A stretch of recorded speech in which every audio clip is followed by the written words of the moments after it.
പാകിസ്ഥാനിൽ ആക്രമണം നടത്തിയാൽ ഇന്ത്യ വലിയ വില നൽകേണ്ടി വരുമെന്ന് പാകിസ്ഥാൻ പ്രതിരോധ മന്ത്രി ഖ്വാജ ആസിഫ്. ഇന്ത്യ വിവിധ നഗരങ്ങളിൽ ഭീകരപ്രവർത്തനങ്ങൾ ആസൂത്രണം ചെയ്യുന്നതായി വിവരം ലഭിച്ചുവെന്നാണ് ഇദ്ദേഹത്തിൻ്റെ അവകാശവാദം. അങ്ങനെ ചെയ്താൽ തങ്ങൾ അവരോട് തിരിച്ചു വില ഈടാക്കുമെന്നും ആസിഫ് പറഞ്ഞു.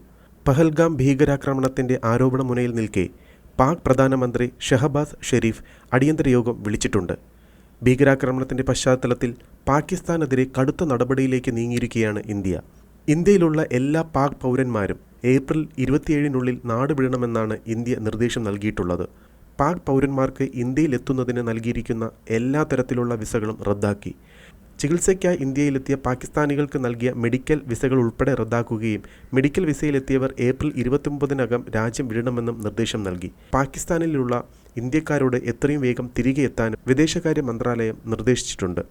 പാകിസ്ഥാനിലേക്കുള്ള ഇന്ത്യക്കാരുടെ യാത്രയും ഒഴിവാക്കാനും നിർദ്ദേശിച്ചിട്ടുണ്ട്.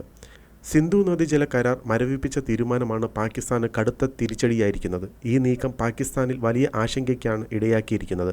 1960 സെപ്റ്റംബർ 19-നാണ് ഇന്ത്യയും പാകിസ്ഥാനും തമ്മിൽ സിന്ധു നദീജല കരാർ ഒപ്പുവെക്കുന്നത്.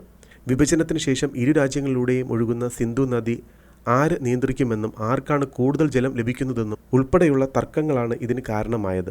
മൊത്തം ജലത്തിൻ്റെ ഭൂരിഭാഗവും പാകിസ്ഥാനാണ് ഉപയോഗിക്കുന്നത്. പാകിസ്ഥാനിലെ പഞ്ചാബ്, സിന്ധ് പ്രവിശ്യകളിലെ കൃഷി ഈ ജലത്തെ ആശ്രയിച്ചാണ് പൂർണ്ണമായും സ്ഥിതി ചെയ്യുന്നത്. അതുകൊണ്ട് തന്നെ കരാർ റദ്ദാക്കുന്നത് പാകിസ്ഥാനെ ഗുരുതരമായി ബാധിക്കും. ഇന്ത്യയും പാകിസ്ഥാനും തമ്മിൽ നിലവിലുള്ള സമാധാന കരാറായ ഷിംല കരാർ മരവിപ്പിക്കുമെന്ന് പാകിസ്ഥാൻ പറയുന്നു. അടിയന്തരമായി വാഗ അതിർത്തി അടയ്ക്കുമെന്നും ഇന്ത്യൻ വിമാന കമ്പനികൾക്ക് പാകിസ്ഥാന്റെ വ്യോമാതിർത്തി അനുമതി നിഷേധിക്കുമെന്നും പാകിസ്ഥാൻ വ്യക്തമാക്കി.